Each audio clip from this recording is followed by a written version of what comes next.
and it's not just my work. It's me and 2 other people. Okay, I'll have you write down the names. Yeah. Okay, so Dictat. Yeah. Tell me, I'm looking at this stack. Yeah, Here? it's a game all on cards. I see. Oh, And- it's not just Dictat. It's Dictat Rivolta. No. Revolta is just the name of that card. Oh, okay. Well, there's Those a lot, cards but specifically. there are a lot of Rivolta. Yeah. Okay, right. Okay. So I learned my first lesson about the game. Right? Tell me. Okay. the game is all about the 2 major parties in this country. It's a fictional country in Eastern Europe, and the country is on the brink of revolution. So the representatives of these 2 parties encounter in order to solve Yes. urgently some of the major problems of the country in order to avoid the revolution Yes. itself. So the game is all about the discussions about the single specific problematics and proposing, suggesting a resolution, and then it's voted. Let's see what. Okay, go ahead. It's a dictat in the sense that whatever is decided in this meeting They will do it. Yeah, we go have the into- votes. We'll go ahead and do Yeah. the little voting thing. Right. All right. Let's talk about the game structurally. And instead of just sort of teaching me the game through Yeah. the manual, let's do some real basics. When I look at a card game, and most people, I guess, look at a bunch of cards, the first thing I think is, how are these cards just held? Do we hold the cards? Do we have them in a stack here? Are there cards laid on the table to start? Mostly everything will be laid on the table. Okay. So this is more like a landscape of cards. Yeah. Okay, Yeah, you will never have cards in your hand. I see. Okay.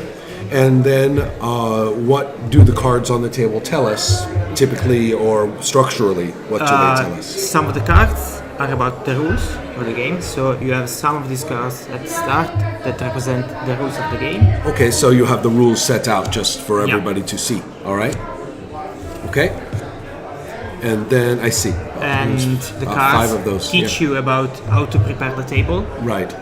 Okay. and also what you should get from the rest Okay. of the deck in order to guide the whole procedure of the game. So when we proceed from here, is the table blank to start? When we Yeah. have those, and then we just follow the rules to do what it Exactly. says. Now, simplest, of course, is just to do it. So I guess the first thing, You have to read the cards, Yes. and then you should divide into 2 teams. okay, players. yes. So there, we Yeah, have 2 teams. it's Yes, competitive. got it. Yes, The 2 teams represent obviously the 2 parties. yes. And then following the indications or the In the preparation cards, audience. and then it says that every player should read all the cards that they are given. How many cards is each player given? Not many actually. Okay. It's some of them, but it's really important that they read all of them. Yes. Okay. So now we have our 2 teams, and each player has their own few cards. and then we need to follow the preparation rules. So Right. we We have the done cards. that. Yeah. Does that mean, are there any cards on the table yet? Sorry, Are there any cards on the table yet? we will put them now. Okay. So first of all, there's the codes. Each code represents some part of the game, because the 2 parties will discuss in a particular way. So nobody can talk except the people that have this card. Oh, The I see. word Okay. code. Right. Right. Okay. If you don't have this one, you cannot talk, Oh. and you cannot answer to even direct questions to you. Okay. So there's another rule of speaking here. Oh, there are 2 of these. Yeah, Aha. one for each party. Okay. Okay. So then, I don't know if this happens in the game, but the one player reaching for the card and the other one holding it out of the reach. Yeah, it should okay, be like okay. That I get it. That Excellent. Like, So I really want to talk. Yeah. Please give it to me. it's- I want it, and now I have it. And That's now I right. cannot. Then now I can answer to them, Exactly. and I Right. can keep Okay. going with the discussion. Perfect. So then we have two of those, and Yeah. then we have this code. This is the elder, and the elder is a person in charge of taking care of the table, game, like seeing if you are following Right. all the procedures. Got it. correctly. Okay. And now what is this? The code of The proponent Yes. is the one that will be in charge of stating the solution Oh, I see. to any of the problems, Okay. and then when the solution is stated, no discussion is allowed anymore. Right. Now, these are cards that a person can hold. Is the Yeah. role of the elder just held throughout the game? No, it's just on the table. Okay. Oh, I the see. whole time. Okay, okay. You know you are the elder, and it's there. Right. And this is Right. okay. Okay. And excellent. These ones Right. are in front of each party. Right, right. And whenever I want to talk, I can get it. I can give it to someone else, and then I will put it down. Right. Okay. So you can't hold it and not use it. Yeah, you should. You have to set it down. Okay, that makes sense. If you're Now, not using it, right. you should bother to put it down, Yes. because someone else can take That's it. right. Okay, I understand. The second ending condition Yes. is whenever we get 10 or more Fists. symbols. Yes, Yeah, 10 or fists. more fists. I love this is so cynical. You know, we have to draw the card. Yeah. We're like, oh man, oh good, another non-violent demonstration. Excellent. You people do that all you want. Excellent. That's really wonderful. But let's talk about the voting part, where the proposals do get made. So it's not that, and let's say the proposals are, everybody is pretty quick on the grab, okay, for the proposals. So it's about 50-50 between the teams for proposals. Yeah. What I'm wondering about is, under those circumstances, why would you ever vote yes when it's the other team's proposal? Let me just tell you about the last ending condition, Okay. so that you get the point. Okay. And the last ending condition is whenever we clear 10 of these cards. So 10 problematics are solved. Can I see the problematics? Yeah, sure. Okay. So if we do solve 10, then that's the ending condition. What do we call that ending condition? Yeah, it's like a peaceful ending condition. So we all win. avoided We all the win. revolutions, Okay, and yeah, we all we'll win win. together. I see. That also is quite interesting. Right, so okay, there's a national economic crisis. Right, okay. I love your names. Confederas. Workers. Work, oh, labor, yes, laboratory. Okay, so Yeah, I'm sorry, explosion. it's only Italian, but I can read Italian well enough. I mean, or I can recognize enough words, which Okay. isn't really reading. But I can, yeah, security and things like that. You know, I can get a pretty good idea of. Yeah, interesting. Zero tolerance. yeah, it's like the singer. Yeah, the singer for zero tolerance. It's a yeah. band thing. Yeah. Oh, he's been condemned to death for homicide. Oh God. Okay. Yes, all these things that we have to vote on, and of course the content of the material is sort of fun. You know, am I really going to vote for that? You know, Yeah, how many showers do I take now?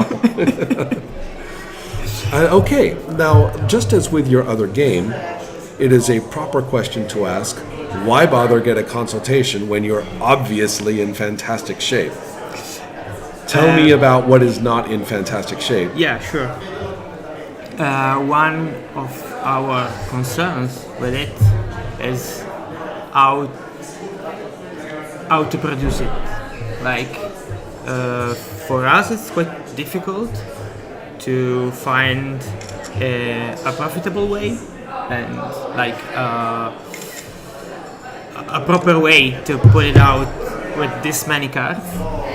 And Custom card decks are not that easy, and I would have to refer you to people that I know, because the situation has changed multiple times. Years ago, people would have said a magic word, and I mean like just a magic word that to them solved everything and meant everything for this kind of production. And that magic word is China. And that may or may not still be true because of the changing deals and international deals of shipping and taxes and things like that. So that becomes a very boring question that has to be answered accurately for right now. Yeah. But if that's the case, then it is possible simply to almost do a push button contract online, check off their boxes, pay who knows who knows where, and then a box of cards arrives.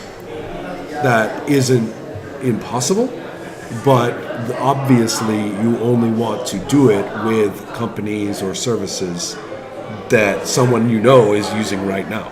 So that's the first thing. So obviously talking to Michela or to Nicola or anybody who fights this kind of problem all the time is the only solution. Just to ask, how do you do it? Who do you use? And that's about the only thing that's possible to say. Anything else about that? Yes, if you try to pay for this out of pocket, in the sense that for businesses that are used to working with bulk manufacturers, they're used to printing 1 million packs. Commercial card producers, for just regular playing cards, they're used to producing 1 million packs, and to use the same time of preparation and production and a valuable time slot for you, they have to charge you more per unit. They're not charging by you, they just have to charge you more, and they will. So that's really the question. I would say too that repeat printings, easy repeat printing, is the priority rather than bulk printing. If you say we get a great deal if we get 1 million packs, that's not going to be financially functional, and I've watched role-playing publishers walk into that trap 1,000 times. So I'm not really giving you an answer, but those are the questions you need answered in order to make a decision. Yeah. But it's not impossible. People do it.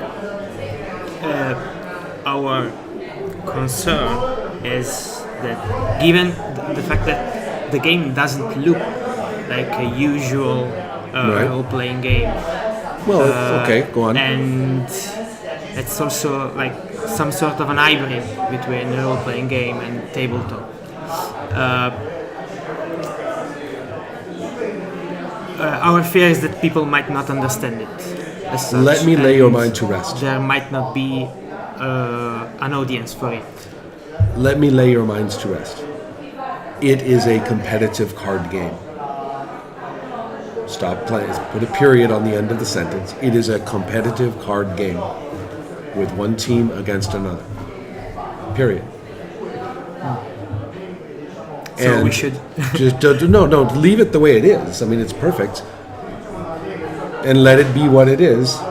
But if you think it is a competitive card game and you sit down and you start to play, you will say, "Oh, so this is how we compete," and you will be right. And if you want to call what they do after that role playing, pat yourself on the back and don't tell anybody. Okay. Because in a game like this, you don't really have to get into the role playing. What you have to do is be engaged in the content. And lots and lots and lots and lots of strategy games or entertainment games for adults are like that. Lots of them. Games that depend on different people's opinion at the moment. games that and make you enjoy getting into the role for a little bit. I mean, we don't have to make up names for our characters. We don't operate, in any kind of space where I can say, and then I go talk to my wife, and everybody has to shut up for my interlude scene, so that I can go and talk to my wife, and I choose a player to play my wife and stuff like that. There's nothing like that. Nothing. So don't worry about it. I say that is the kind of question that will keep you up at night for no reason. Lay your mind to rest. It is a card game of that kind, of that sort of edgy, touching the real person kinds, and there are lots of those, tons of them. They exist everywhere. You can walk into any store with fun games and find a whole shelf of those things. Most role players don't play those. Mm-hmm. So it's kind of funny to give you an example. When I started having rules that mandated putting personal information into play, like with Spione and stuff like that, people were horrified. That's the worst thing a role-playing game can do, is to intrude the real person into the content and to put part of yourself at risk and be forced to disclose things potentially and anything like that. And then I went and looked at the kinds of games we were talking about, and they are full of that kind of procedure. You get the truth card, you have to tell the truth. That kind of thing. It's really common in these games. And the fact that it's a little bit edgy and a little bit pushy and stuff like that is ordinary fun behavior for most people. So that's not wrong, we're just weird. So that when I realized that, I was like, wait a minute, I'm completely mainstream in this particular thing. And the same thing you have here. You're like, we're going to be playing this game where there's a little bit of, how am I going to vote based on this judgment of whatever we're doing? And there are a lot of games. And if it's someone on your team really is worried about it, just, give them a cookie and say, that is all you need to worry about. Just eat your cookie and call it a competitive card game. And then they insist, but it is a role-playing game. You say, yes. Go out on the internet and find as many debates as you want about what is and isn't a role-playing game. When you're tired of that, come back and we'll keep working on this. Right? Really? Do we really have to debate what is and isn't a role-playing game? No.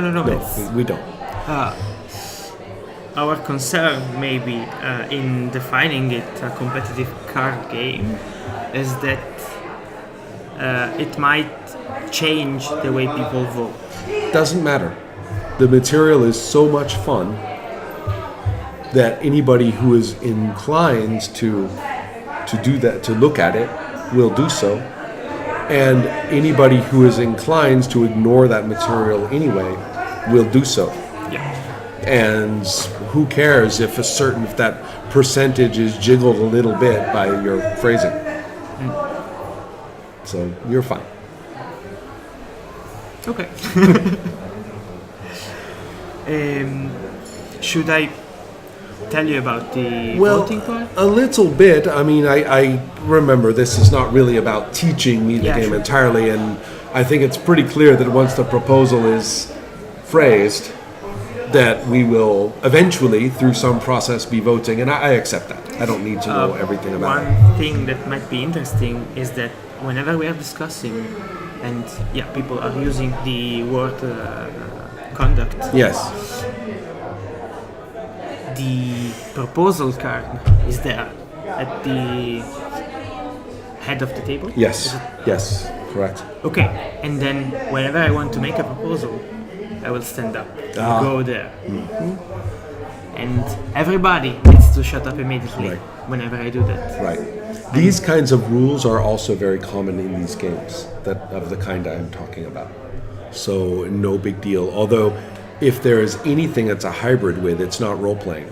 It's LARPing. Yeah, it could be. But as I say, that's very common. So it's not weird to do that. I would suggest that many people encountering this will find it easier to do than you may be expecting, not harder. So The only people who will be confused is people who think it is going to be a role-playing game. So I would actually, it's up to you. My take is that if there's anything I wouldn't say, it's role-playing hybrid. That would be the most confusing thing to say, I think. But I would like to see it in action because it looks like a lot of fun. It's when people start talking and using their hands a lot, and if I can imagine 6 people playing this game. How many times have you played it? Not many. Okay. We played not many times because it requires such a huge player number. Right. And it works best with that huge player number because in order to have an effective discussions like with many different it's opinions. more fun. It's more fun with more people. Yeah, clearly. Also yes. that, but since each of the players have a specific agenda. Yes. Instead of their party, and these are all like ministries. Yes. Of the Of country. course. No, they're all these. If I control a ministry, the other party doesn't have it. Right. Oh yes. Of course not. Of course not. No, that's democracy. Yeah. Yeah. So. Oh, I love these pictures. All these people are so mainstream and so sinister. They look. Oh my God. You are, if I am not wrong, you are at the point where it's a good idea to start thinking about what is unnecessary. You have reached the point of functionality. Now it is the time for trimming. So perhaps some things are overwritten. Perhaps some things are over-explained. Perhaps there is a step which is your favorite thing that you liked, but really isn't adding much. You have to, with 3 people in the design team, that's very tricky because that means you have at least 3 sacred cows in the design right now, which probably can be killed. And so if you have a vision of maybe 60 or 70% of the current text and procedure, can you imagine that? Strip away almost 40% of the can you? Because it's kind of painful to imagine doing that. But now is the time to start, all of you starting to cry a little and remove, that phrase that you love, but really isn't adding much to the card or stuff like that. Because that is a really important part of any game like this, is that phase of sand blasting, when you have the machine that sprays the high pressure sand. I get it. Right? Yeah. And I think snap judgment, probably not worth paying for. My snap judgment is you're really in need of sandblasting. And it won't take just as long as you really do it, it won't take very much. And you will be 100% sure that everything in there has to be in there. And therefore, nobody in encountering the game has to kind of swim through anything. Back to production. There are a couple of interesting options. I don't know if this is valid for you, but all your cards are pretty much just cards. A really nice PDF to print them out in sheets and just cut them and just play them yourself like that. That's worth paying money for. That's not that bad a thing for the cheapest possible, easiest possible purchase. And that way you get as many people playing the game as possible. And it is then possible to think about your production after that. But it's nice to have all these people playing the cards and have a community online that likes it and things like that. And then everybody's clamoring, please, please, real deck, real box, real deck, real box. And then you say, really? How much will you give me to make that happen? Then you have the basis, possibly, for that wonderful minority of minorities in production of games, the valid Kickstarter. The necessary and positive Kickstarter. It's not easy to make that happen, because most Kickstarters are completely unnecessary and are also not really going to produce the best products that they might otherwise do. Yeah, I get it. Do you see how that might be useful?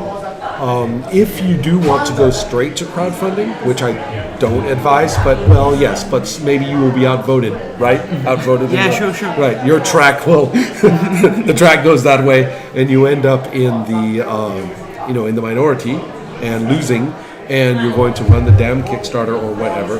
And then the only really viable option is to produce it just like I said, and have that be for patrons, that they get at the end pledges, that they get at the end of the Kickstarter campaign. They get the playable sheets and everything, and they get that right away. And so everybody gets that, and it's a really nice thing. A lot of people will buy into the Kickstarter on that basis, and it's value. You're not cheating anything. And then you say now you have enough money to take your time to, produce the really nice material. So those are all useful options. But using an easy print version as your first available and generous, providing of it. Also at that point, then you have published it and you have the Italian ownership, the Italian laws of ownership apply, and you can breathe easy about all the security issues or design issues about the game at that point as well. So does any of that make sense to consider? So, good. May I ask you just another question? Of course. It's about the role-playing side of it. So, say again about the role-playing. The role-playing side. Do you feel there's enough like this, like what I explained to you, to go on and interpret your character? I think that this is, again, maybe I am just being a bad person. Screw that. This is just a part of the game. It's an agenda to follow, to make use of in the fun of the game. And I might think of it as a character in a role-playing context, or I might not. And you know what? It's really just as fun, if not. It's just a part of the game to enjoy. And don't even concern yourself with the role-playing. Whatever little bits of it occur, differing per person, differing in timing, differing in when they do and don't have impact, will occur. And don't make it like really important that everybody role plays. That if we're not all in character fighting for the agenda in the voice of our character the whole time, that somehow the game has failed. Let it be a fun part of what is happening, and let the people who want to do it when they do it. And that, to use this word that is so problematic, is more immersive than having everybody get into character like actors first. Yeah. You see? When it just pops up and do it for fun, that's when it matters. Yeah, we don't really care about getting in character, but we care about really enjoying the discussion per se. Like, not playing the I game. think you have an immense amount of content here. Didn't you see me do it? Yeah. I had to give you a little lecture about a book I read. Yeah, sure. That's going to happen. We will not worry about that. You guys need some cold play tests, so you can kind of get some faith in what the game will reliably do. And my guess is that it will very reliably do that. And you don't need anything to, put that in there. Okay. Unnecessary subroutine rewards are a real big problem in game design. Where you say, well, I want everybody in this game to play their character a lot. So you know what? Everybody will get a little gold token every time they really role play their character, or they say their thing. And then you get this little gold token, then this gives you a bonus you can use later and shit like that. It's always terrible. Don't put in rewards for what people will do on their own anyway for fun. Let me state a problem we encountered, which is since everybody can get up and get the proposal card whenever they want, we found that sometimes the discussion part is cut in half, like really close to the starting point of the discussion, because somebody is really in a hurry. Right, yeah, it's right. really eager to. And sometimes this devolves into just proposing immediately without ever discussing. And for us, the discussion is the funniest part of the game, it's the important part. So we were wondering whether a time constraint or something like a way to postpone the proposal could work in any way. Even if it's as basic as one person from each team has to say something first. I'm not sure. I'd have to watch, I'd have to play and watch and say to myself, yes, you want people to have big discussions each time. The question is whether there is ever any instance of play of the game where there is no discussion of it at any time. And No, if this there's, never happened. in that case, I don't think it's a problem. Just because a few times they don't is not necessarily an indicator of anything. And so maybe that's normal for the game, is that not all situations, or maybe people need a little break from all the discussion last time, and this time we'll just go for the proposal pretty fast. And maybe that just paces itself, and you can allow for some which are not your ideal amount of discussion, but in the fullness of playing the whole game, there was a lot of discussion. So that's what you can watch for and think about.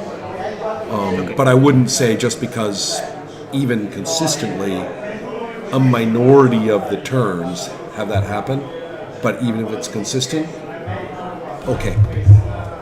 You need to worry about it if it's 90% of the turns consistently, then you have a problem.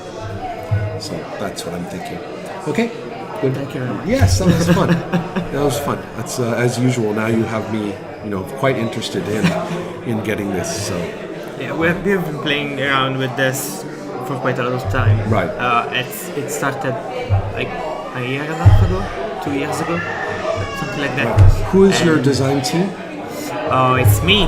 It's Francesco Fredselda. We also talked with you Yes. about other projects, and it's Davide Cavalli. Davide Cavalli. Oh, okay. Oh, yes, Cavalli. Yes. Yeah, it's the three of us. Yeah. Okay. So so if I have,